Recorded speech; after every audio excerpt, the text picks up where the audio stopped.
And we're on. Yay, good morning, good afternoon, and good whatever it is whenever you're picking this broadcast up. Thanks everybody for joining us for I feel like our seventh meetup, Makers Meetup of the San Francisco Bay Area Craft Week. My name is Scott Pollock. I am the Senior Director of Programs and Public Engagement, and we're really excited to be able to, pull together, these amazing makers and maker stories from across the country and land some of these stories out in the Bay Area in what feels like in a time when we're feeling more disconnected than ever. But it's been incredible, and these have been really, really surprisingly fun to do. I welcome everybody who's joining us in on the call. Just a quick heads up and little house rules here, housekeeping, things to be mindful of as we get to spend the next 60 minutes together learning and listening from Briana of Sun Lace, which we're really excited about jumping into that conversation. But as we're navigating and talking and chit-chatting, I wanted to remind a couple things. Like if you scroll your cursor over Briana's picture here, you'll find three little dots. And as we're going along and she becomes the star in our picture today, you could pin her video and follow along to see her work up close, which is really exciting. But we do want to welcome everybody to add questions, use the chat room function. That's another fun thing and a little tool that we can use. If you scroll your cursor down to the bottom of the screen, you'll see the little widget pop up, and we'll continue to post and plug and play in that space. So if you do have a question, I think our microphones may be on mute at this moment. You could jot it in there, and then between Lindsay Noble, my engagement colleague at the American Craft Council, and I will pick those up and we'll fold those in. And we won't interrupt you, Briana, but we'll try to draw attention to what people are chatting about and all the love and praise they have for your work, which has been really incredible to see on the Bay Area Craft Week site. So I want to thank you for participating. We are super indebted to have you today. A couple things too. It's just really interesting. I mean, I did mention at the top of the hour of our connection to the Bay Area, and obviously being super mindful of what's happening there with our friends, neighbors, and colleagues in the makers communities. There's obviously we've heard the tragic news about what feels like apocalyptic California right now. We're watching all of these incredible pandemics come at us at once. But again, super grateful for everybody hanging in there and plugging in and joining in. And we just hope that Craft Week is it brings a little bit of light for everybody, and are able to continue to think about what's to come. We do and hope that the skies will clear pretty soon for you all out there. We just actually saw this incredible article come across our screen today. One of our media sponsors for the Bay Area Craft Week is Bobcat Magazine. And there was just a wonderful story about what's happening in the Bay Area right now. I'll place that in the chat room here for everybody to take a peek at. But Bobcat Magazine, you've done a great job at presenting the creative community stories from the Bay Area.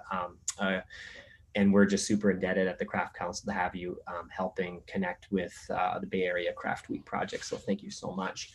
The other thing that we've been trying to bring people into what's happening in the streets from the Bay Area. So we started a little project called Street Scenes that you can actually find this content too on the Bay Area Craft Week site. I'm just putting a plug into our chat room for people who want to see today's post, which was called Fueling a Movement and Nourishing Creative Oakland.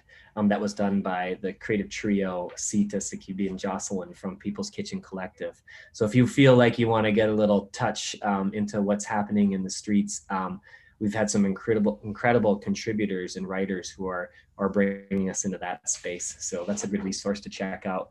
And then, of course, on the Bay Area Craft Week site, if all of this isn't enough, we asked artists who are makers to share with us their creative playlists that they listen to when they're in studio. And I just love today's playlist that got dropped. This is a Bay Area maker, Hannah Beatrice Quinn, and she created a little playlist for us that's a little motivating, uplifting, and as she quotes, a little distracting. So I enjoyed plugging into that this morning, and I hope everybody who's participating both on this call and following up on the site is able to jump into those to enjoy some music. So without further ado, welcome everybody to the call. Feel free as we go along, again, use the chat room. You can post on social media. We have a little hashtag there. Hashtag SFBA Craft Week if you want to follow along the conversation or continue it there or reconnect, that exists. But without further ado, let me go ahead and hand the little stage microphone, I don't even know what you call it, screen little something on this Zoom call over to my colleague, Lindsay Noble, again, engagement manager at American Craft Council. Thanks, Lindsay, for setting this up. Yeah, thank you everyone for coming. Maybe this is the microphone, my little earbud microphone, right? I can share that across the screen. Anyways, I just want to introduce Briana. We're thrilled to introduce her, Briana of Sun Lace, and she's our 7th Maker Meetup host for Craft Week. Just a little bit about her. She is a maker and doer behind all things Sun and Lace.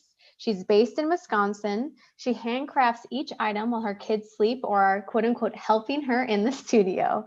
Briana aims to provide heirloom quality shoes and bags that can last years and adventures to come.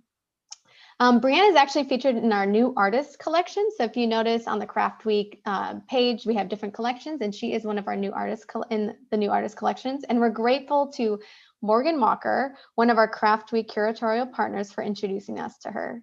Briana, welcome to Craft Week, and thank you for sharing your world with us today. With that, I'll let you take it from here. Hi guys, again, I'm Briana. And so just a little bit more about Sun and Lace and why I started this business. So it's been about 5 years, actually August hit 5 years. And back then I had 1 kid, I now have 3. So my oldest was 9 months old, a boy. And I've always been crafty and sewing, and I liked making unique things for myself and other people. And so about 9 months, he started needing shoes, and I wasn't really quite finding like unique quality shoes in the stores. And this was all before I knew Instagram existed and all the small shop world existed. So I just made a pair of shoes, and I think a lot of makers have done this before, or this is in a lot of stories where it's like, I showed my friends and they're like, oh, hey, those are cool shoes. You should sell those. I'm like, okay. So that is how Sun and Lace came to be. And so it was 5 years ago. It was definitely a different time, a little bit slower. And fast forward to like now, I have, my oldest is now 6. Like my business is just has grown with my kid, and so now he's 6. I'm like, oh my gosh, I used to make your shoes and they were so small. And then I have a 4-year-old, and then my youngest is 14 months, a girl. So I have 2 boys and a girl. And my oldest is now like, he's a little too old for my shoes. I don't make them that big anymore. But my other 2 willingly like, hey mom, well, I guess my youngest doesn't talk, but my middle kid, he's like, hey, do you have any shoes for me to try on? And I was like, sure. And so he is very willing to help me in my studio and be my fit tester and just like all around adventure dude, testing them out. Fit tester. I really like that like term. That is a good role for the one. Yes. Briana, I know, I'm guessing this question is going to pop up. Let's just get that out right now. Do you think you'll ever expand or grow your practice of shoemaking as your children go older, or do you think you might stay within this realm of toddler and baby and infant? So this asked me before COVID / before this summer, and I would have probably given you a different answer. Like right now, my shop is, I make a lot of baby shoes right now, but I did have aspirations and to make like bigger shoes. And so, or I mean, like one day, I mean, I have no idea what my future holds at all. Like, so maybe one day when when I have more time too, when I have more time. But I did take a boot making class in Chicago, the Chicago School of Shoemaking. Actually, just let me show you the boot I made. Whoops. That was the boot that I made. That's incredible. Can you hold that up again for everybody? I think that's absolutely amazing. Hard, like a sole on there, and yeah. And can we see the sole? Oh yeah, that's what I like to see. That's amazing. It's legit. Like this is the same leather that Timberland boots are made out of. And so then I bought a hide, and I took this on the train with me home. I bought a hide of leather with there.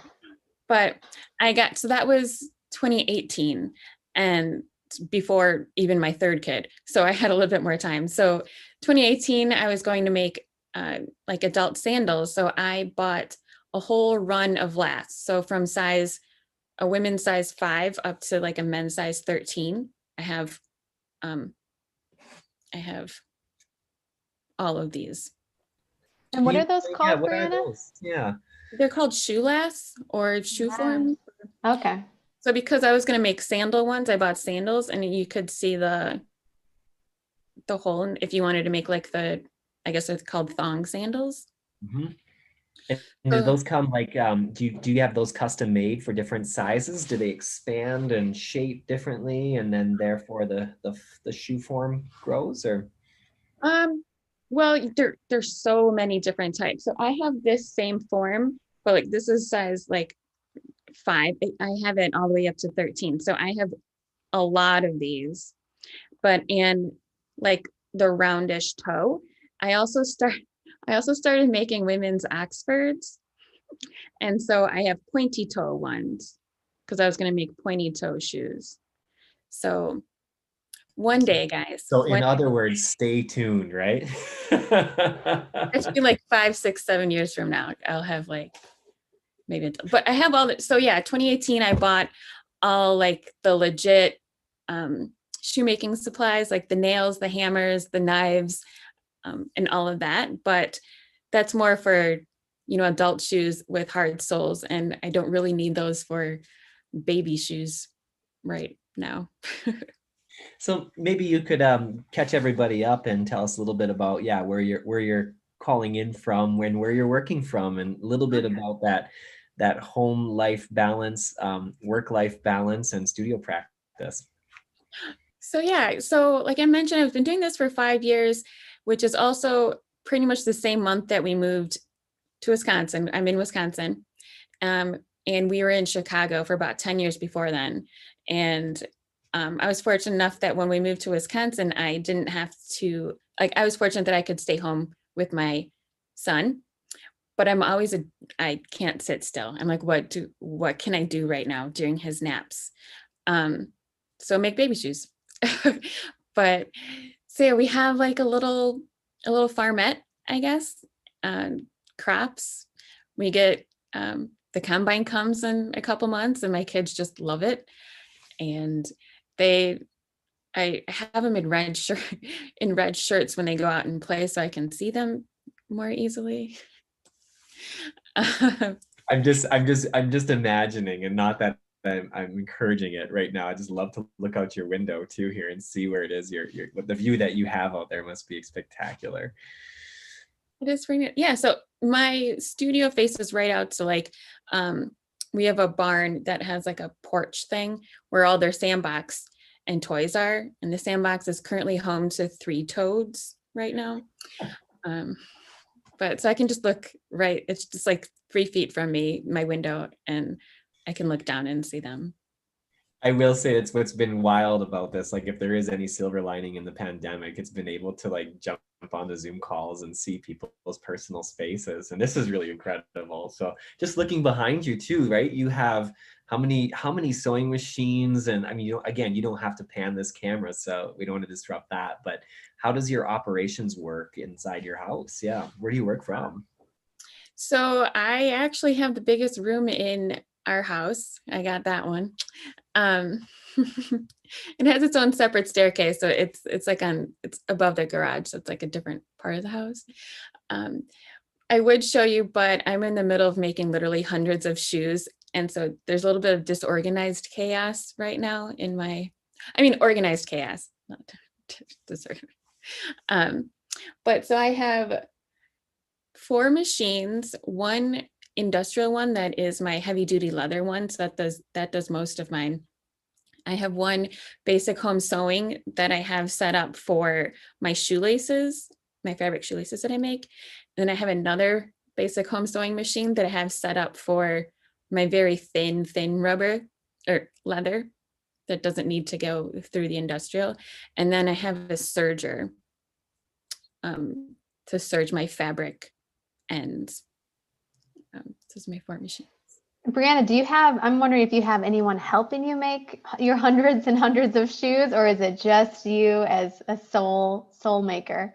No pun intended. It is just me. So this summer has been a little busy. And then my oldest just started Zoom kindergarten last week. Wow, added to that. So my typical day right now is that I get him signed on at like 8 o'clock, and then I feed my 4-year-old breakfast or whatever he wants to, get him set up while my kindergarten's doing his morning work, and then also feed my baby, and then get her down for nap, go back to Zoom. Then there's usually a Zoom class break, wake the baby, or the baby usually wakes up, that's like lunchtime for everyone, back to Zoom class, snack or whatever for my 4-year-old, second nap for my baby. Yeah. And then where do you make the shoes in between? That's when everyone's asleep. Yeah, I'm still really trying to figure that out. Sometimes, like, so currently right now, my kindergarten schedule, he has a break from 10 to like 1. So if the baby's still sleeping in there and the boys, my older 2, are still, if they're outside or whatever, I sneak some work in there. Or if I need to be with them, as a mom in parenting, I do have like a system set up where I prep some of the shoes. Some of the preparation steps I can do outside of my studio. So if we're outside playing, I can, if you to clip the tops to the soles before I sew them. So this is usually my, while they're playing outside project, because I feel like I'm always, I don't know if anyone else feels this way, but I always feel like I need to be doing more than one thing at a time. But like, you've got your hands full in the best way, keeping it going. I mean, that's a great, thank you. Speaking of the shoes, I mean, this is a good comment from Mona. She's super excited to see some of those samples too. I know we have the collection posted on the chat room here, and so people are able to see the work that you finished. But yeah, can you sort of walk us through or hold up some more of your work, the what's available? So on this site, I have, these are the Sunny Mary Janes. Are they? Yeah, can you lift them up just a little bit higher? Perfect. Yeah. Those are so cute.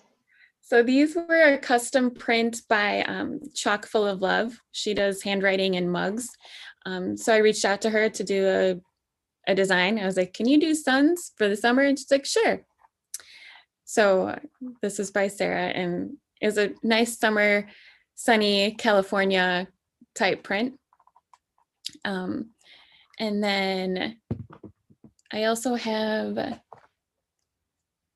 little tiny boots. Oh, they're so cute. These are my taupe. This is my taupe leather, and it's a great neutral. So one of the things in my business, I tried to make neutral shoes that can go with a lot of your outfits. Because again, I like, just as I'm dressing my own kids and picking out clothes for my own kids, I want to make sure that I'm getting a lot of use out of one thing and that it can go with a lot of outfits.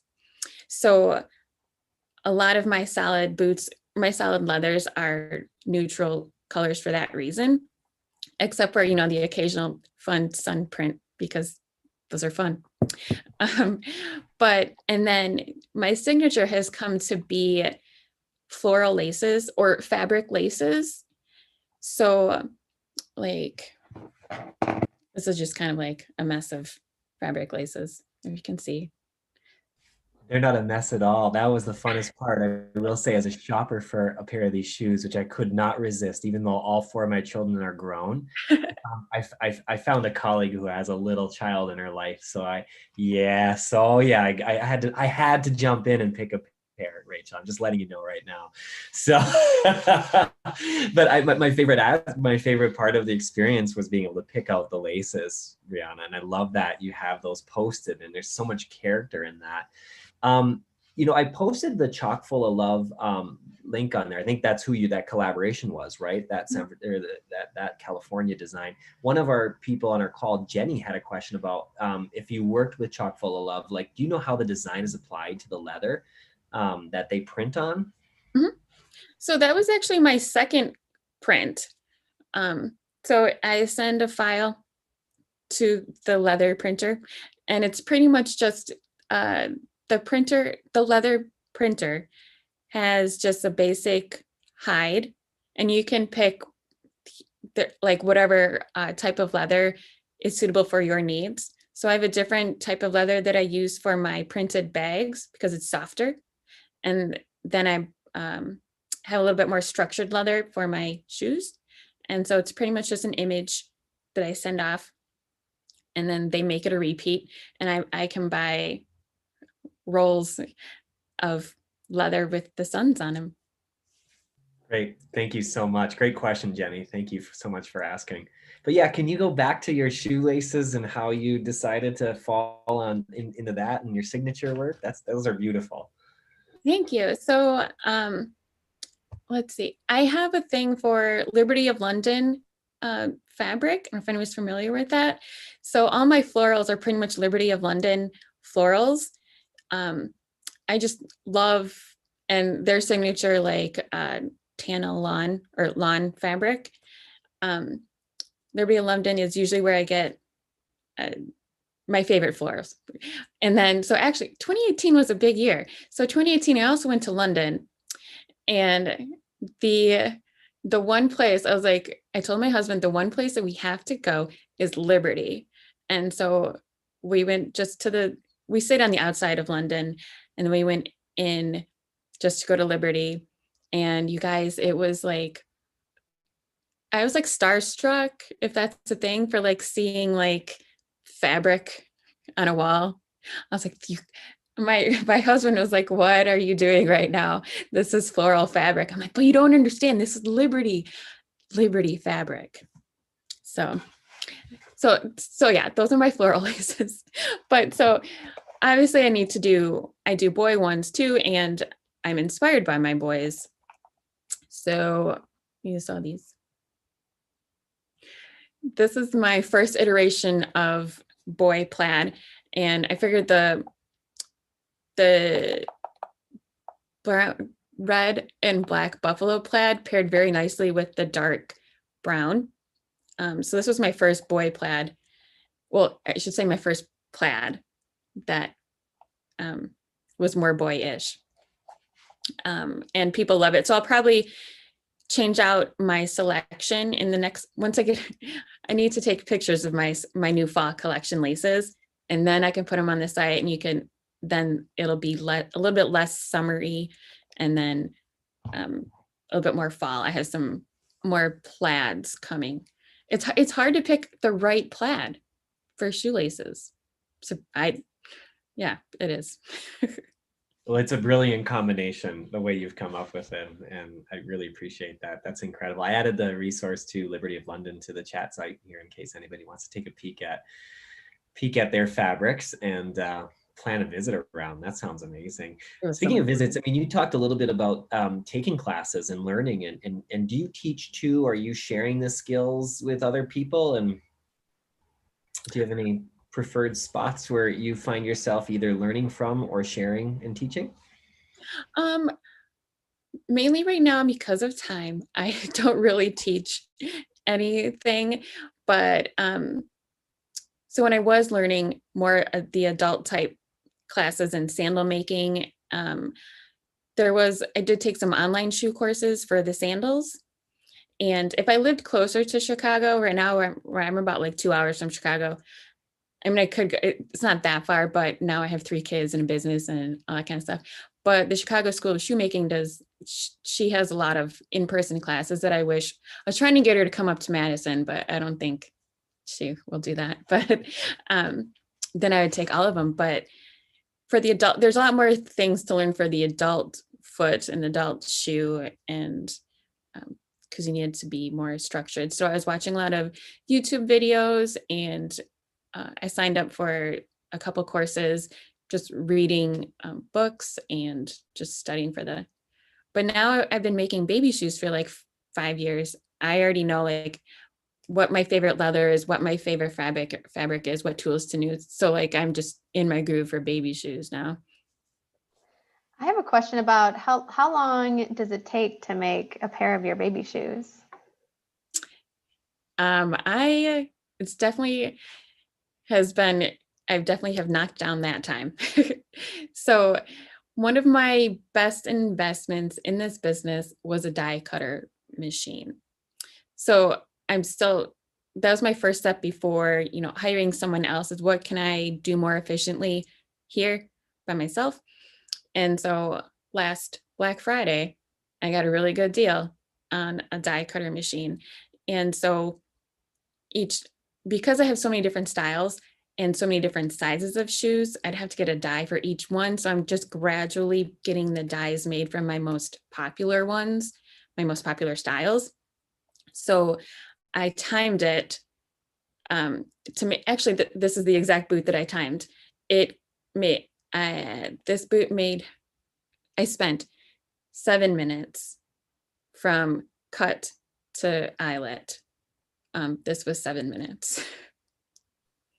Wow. I think Rachel Meserich, our ACC education manager, has a question for you. So I'm going to let her unmute and chime in. Hi, Briana. How are you? Good. Good. So I'm like so jazzed to be here because we at ACC, we've gotten these gift cards for the holidays that we can now use on this Craft Week site. And I have been eyeing up your baby shoes like nothing else. And so I actually just have a practical question about sizing.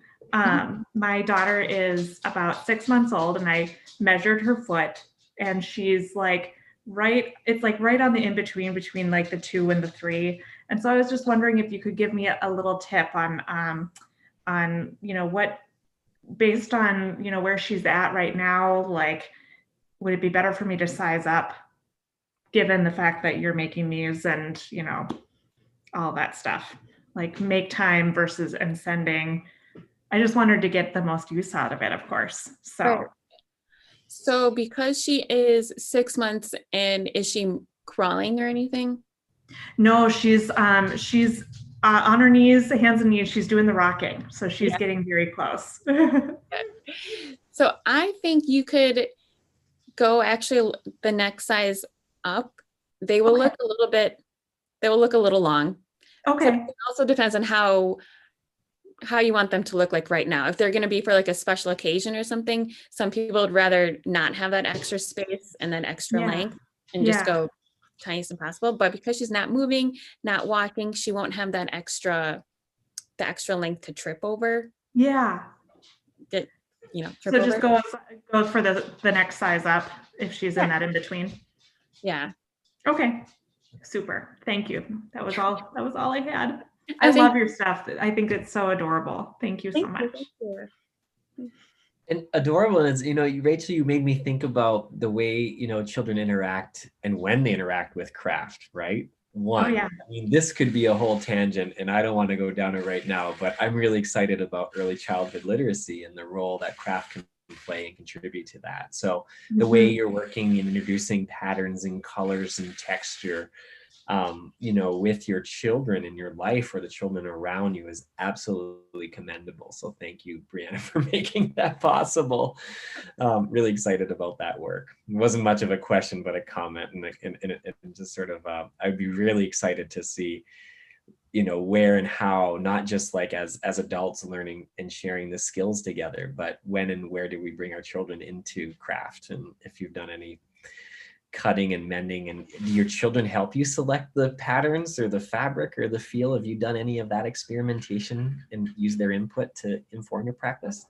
Yeah, so if I am trying out a new hide, I'll cut it and make a shoe and have my middle child tell me, how does this feel? Like, can you move? He just said, "This is good, Mom. You're a great shoemaker." I was like, "Oh, thank you."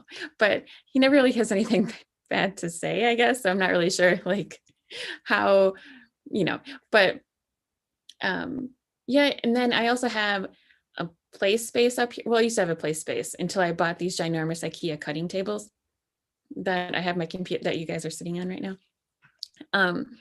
But I have a dresser, a drawer just for them. If they want to come up and hang out with me, I have like old spools that they can play with, like pieces of leather that they can just cut. Or their new thing is making, I don't know what they're like, power lines. So they'll take my suede cord and just kind of string it across my studio.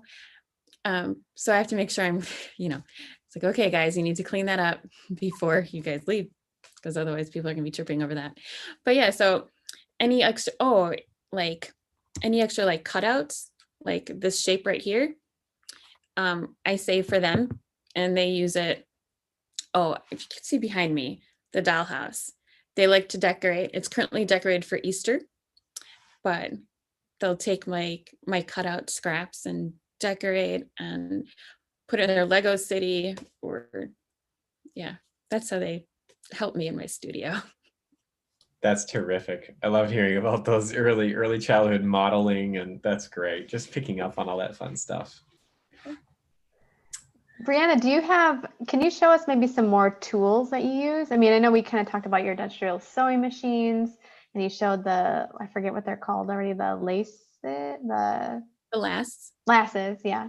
So do you have any other special tools that you use? Or also I'd be interested in seeing, I think everyone would be seeing more product. If you have more product available to show us too, that'd be awesome. Yeah. So one of the tools I think that I like to make sure my baby shoes are soft, because baby feet are super delicate, obviously. So this is a shoe that is still inside out.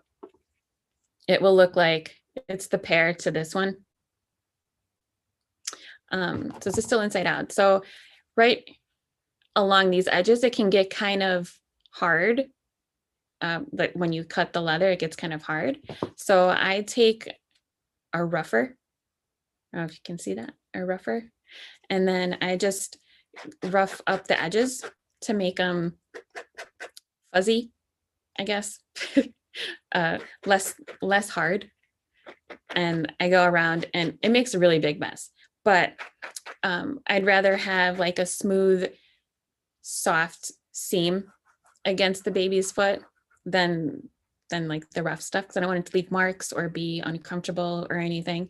So I soften it up with a rougher. This is besides scissors, this is my most used tool. And then Martha Stewart bone folder. I go, like, once I turn a shoe out, this is how I get my round corners. I just like press out the corners to make sure it's a little bit even and not lumpy, I guess. But yeah. Briana, thank you for asking that question about tools, Lindsay, because that leads me then into like the form and style, right? Like I know that it seems like there are some that are more tie, and maybe there are a few that have little latches over the top. Can you show us or walk us through some of your designs and how or why you came up with them or what they function as? So this right here is the Moccasin, and it has elastic all the way around the ankle part. And they're super easy to slip on. And this is probably the most, I guess, like practical style. They're super easy to get on. I have a pair in my diaper bag that I just like throw on for when we need them. And then also this one actually has the added rubber sole to it. If you can see it, it's like this is a size 9 shoe. And I have one size bigger. I go up to 10, but this is a 9. And I have it on a little shoe form because I was testing out. I just randomly do, like, I don't know if it's quality assurance checks or whatever, but I randomly just will put a shoe on and be like, okay, is my pattern still working? Just to double check those. And then boots. Then these this is missing the shoelace, but I call these Bella Janes. I was like 6 months pregnant when I came up with this style with my daughter. And I didn't want to call them Mary Janes because Mary Janes are like the ones with the elastic strap over here. They're more like the ballet type shoe. So I came up with the Bella Janes in a dream. Like some of my best designs have been while I was pregnant and in a dream. So that's and yeah, so this will have like a little tie, a little suede tie. And I wasn't quite getting into sandals yet for babies because I'm not exactly sure how practical exposed toes are for little ones. So this was my version of, I came out with these in the summer of 2019 because that's when my daughter was born, or the spring of 2019. And so this is like kind of like a little more summery, but you can also put tights under them and transition into fall as well. And then of course my boot. Everyone loves the boot. That's probably my most popular style is my boot. When they're itty bitty, this is a size 0. I mean, they're just so cute to gift. This is size 0. I can't believe it. This is 4 inches, just 4 inches long. So they're just so tiny. It's so cute. Those are absolutely stunning. I do have a question too about your, finding markets and, beyond using this. Obviously, you're super busy. We were joking on the call prior to this. You have to find some time right after this call to run over the post office box to go fulfill orders, which is a great story to hear. Yeah. But finding your markets, sort of the business side of your work and your practice. Over the past few years, what's worked for you and where do you find challenges and how can we support you? So I do a lot of my marketing on Instagram is where I do a lot of my stuff. And so before this shoemaking / mom job, I was in marketing in Chicago. And so I really love just creating things and putting a strategy to it. So Instagram has just been where it's at because it's so image focused and pretty images can sell your shoes or your product pretty easily. But then I also want to make sure that, just in case Instagram just disappears tomorrow, which anything can happen right now. I know. Yeah. You heard it here first. Thanks, Briana. Yeah. So I want to have, like, with my marketing background, I know that I should not rely on one channel. So I'm slowly building my email list and I'm now sending out weekly emails but not always selling either. Like this email that I sent out Thursday was just like, me as a mom, how are you doing as a mom? And, right back to me, DM me or whatever. And so I got a couple of responses, but and we just chatted over email just as a mom, because that's part of my brain too, as I want to make sure that people know that I'm a mom and I've been in your shoes and I have experience with kids in shoes. So I know what makes a good shoe, what makes it durable, what kids like to do. And especially with the COVID, just trying to build more of a community and just trying to connect with people because I don't want anyone to feel like alone, like they're alone out there. So just trying to connect with people. So I do a lot of DMs in Instagram. I chat all day. Instagram with I have a few moms that I chat with almost every day and Instagram, customer moms. But then on the other side, I also am big. Part of my job in Chicago was websites, SEO, and user experience. So I also want to make sure my website is up to par and running properly and people can find what they want. And me on the back end can manage orders and do all that stuff easily, efficiently. And so just making sure my links are fine discoverable, not foundable, you guys. And so I'm getting more and more traffic from Google, and yeah, just in case Instagram dies. Did you start at, are you used to doing markets or anything like that besides just e-commerce and Instagram? Oh, yes. One of the questions is how COVID impacted my business. So 2020, I'm sure like everyone else, 2020, this can be a good year, guys. Yeah. So January, I invested in this super pretty, super beautiful market display setup from Poland. It was like natural wood, and she did my logo. It was just gorgeous and a big investment. My first show was going to be May, and then actually the next show was today. I'm obviously not there. Also, it's pouring rain out here, so like, but so the May one was obviously canceled and it moved online.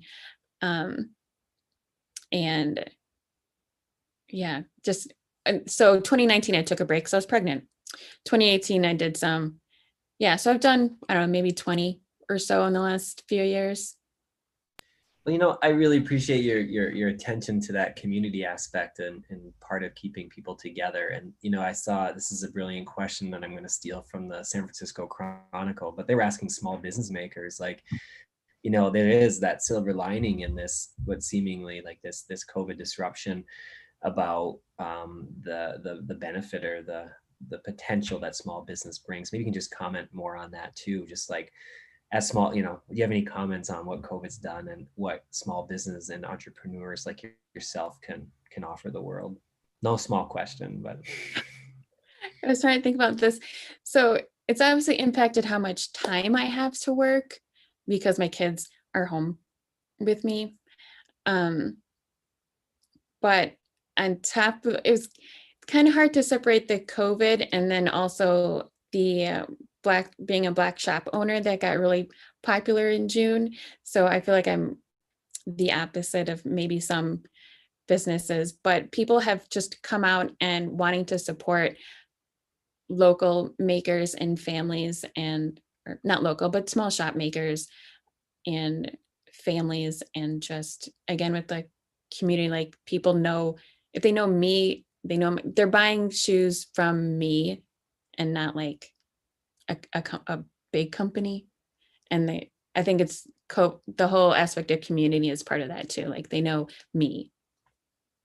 And I do appreciate that, bringing communities of color more into the center of this practice, because that is largely, a missing narrative in the craft sector, and I think in the small business sector. And again, just reflecting on Morgan Walker, the co-curator for Craft Week's interest in bringing more people of color into our worlds and sharing their work and skills. So super indebted to that. And I agree, I think there's time to reflect and really appreciate and support the work that you're doing, Briana. Really appreciate that. Thank you. It's been incredible. That's for sure. I never thought when I started this 5 years ago that I literally have like hundreds of shoes to make by the end of the month. I just never thought that was, wow. I don't know where I thought I would be, when you start a business with kids, like, I don't know what this will be like in 5 years, but here I am making hundreds, probably thousands of shoes by the end of the year. We have a question from Mona about your prior sewing experience. Can you talk a little bit about how you got it started or what your experience is with sewing? So, I think I was just born crafty. I've just been making, like, as a child, I made weird things, but my mom gave me my first sewing machine. I want to say it was like 9 or 10. And I would make clothes for my baby dolls, beanbag chairs for my beanie babies. Then I started making like shirts and things but 11-year-old shirt making was not all that amazing. But then so I've always had a machine since I was 10, and now I have 4 hooked up, but I technically have 6. And I made, like I said in the beginning, I like things to be unique and just meaningful. So since then I've made all my babies coming home outfits. I made my daughter's baptism gown. That's what I'm most proud of, actually, is her baptism gown. But that's just sewing experience, just coming from just doing it over and over. And if there's something that I need, an invisible zipper, then I'll look up on Google or YouTube or something on how to do that. But I've made almost everything in my kids' nurseries, and yeah, that's my sewing experience. My first pair of shoes that I made when I was like 8, it had a cardboard. I had like Keds, or like a cheaper version of Keds. And so I wanted to make my own. So one summer day, I took a piece of like cardboard as the sole and like hot glue or some sort of glue. And I cut up like fabric, and I tried like copying a pair of Keds. And I actually wore them for like, like the 10 minutes that they survived. But I made cardboard and fabric shoes.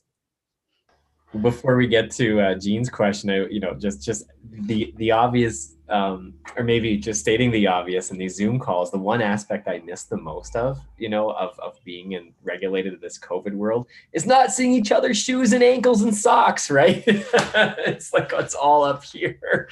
The full outfit. I miss the full outfit. Oh gosh. But anyhow, yeah, I just channeling Jean. Jean McLaughlin, she's the former executive director, incredible human being at who made Penland School of Craft really the vibrant place it is today, has joined us. Jean, do you want to just chime in? Can you chime in? I love your question here and observation. I don't know if that's possible. She does ask though. Okay, she's looking right now. That's all good. She just asked if you are working with, if you have a network of other shoemakers to learn and have questions with and connect on. We do have a local shoemaker here, Amara Hark Weber in Minneapolis, St. Paul, who also operates out of her home, mostly adult shoes, but has a new little one in her life. And I was just waiting to see when she might jump into that world. I mean, here I could see a potential collaboration already, Briana and Amara. So I don't know if she's out there listening or watching, but that would be really fun for the Craft Council and Penland to pursue, perhaps in tandem. But yeah, is there a network out there that you two connect with, or you all connect on?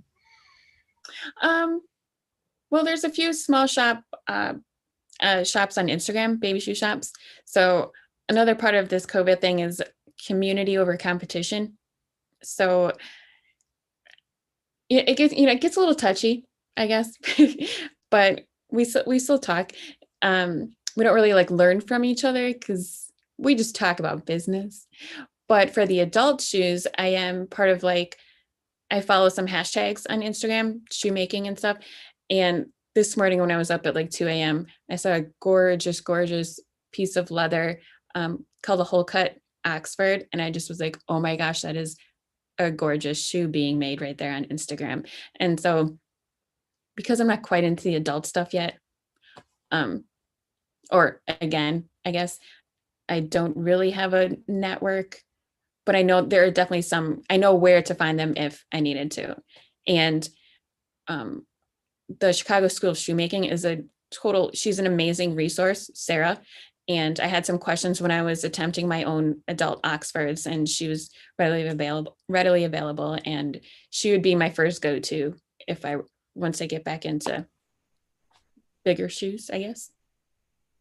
And, do you see, going back to that question about communities and makers of color, do you see a lot of shoemakers, is that discipline, is it fairly representational or no? Are there big gaps in interest there? And what can we do to help bring more attention to what seems like just the most utility thing in the world, baby shoes?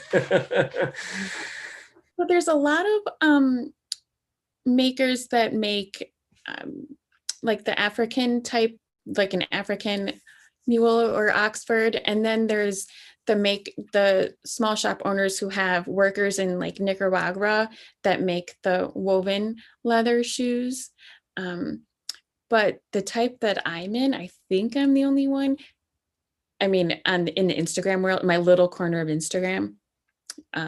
But so just looking out there, I know that because I'm baby shoes, I think there's not a lot of baby shoe makers to begin with, but I know there's more following on Instagram, the hashtag shoemaker, I see a lot more makers of color that way too. I appreciate that. We are, well, therefore we are so fortunate to have, you know, one of very few shoemakers, and really appreciate your time I'm and sure sharing this. there's totally more. But yeah. It's incredible. It's really great. Yeah, this has been really, really a fun few, 60 minutes together again. Does anybody else have any questions that we want to add to the chat room before we let Briana get off to the post office and fulfill all those orders? Or do you have anything else, Briana, you want to share with us today? No, this has been super fun. One of the products was a bag that I didn't show that is on your site. Thank you. Yeah, thanks for drawing attention to that. It's not just shoes, right? Yes. I just got into bag. This strap it's much longer, but this is a little bag made out of the same leather as this shoe. But that was my most recent thing, and so this bag is in the marketplace as well, and it's just super simple.